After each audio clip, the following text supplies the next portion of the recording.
Fotos agora não, por favor. Pode ir, já posso ir já? Teobaldo, por favor, presta atenção que a gente não veio pra brincadeira, tá bom? O meu nome é Rosenbrick, Capitão Rosenbrick pra vocês, tá bom? Tá me ouvindo? Você me entendeu?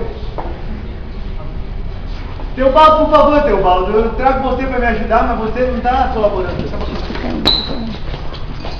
Meu nome é Capitão Rosenbrick, ele é o cabo Teobaldo.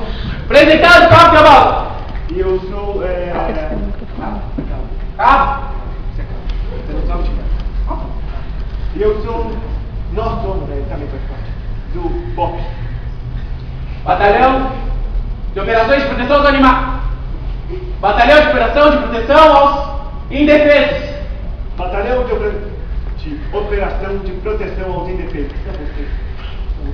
Principalmente quem está iniciando agora. E nós vamos apresentar para vocês como se viver bem nessa instituição chamada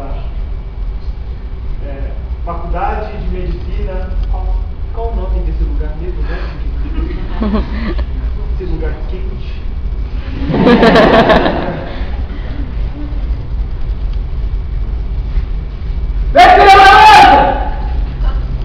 Muito obrigado, David Cabragenta.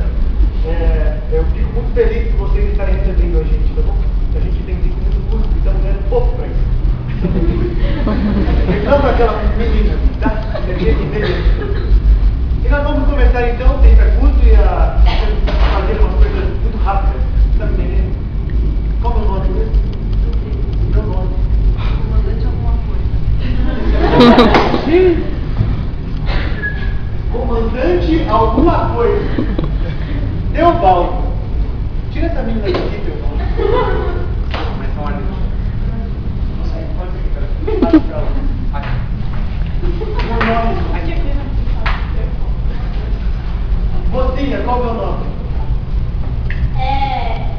Quero sentar.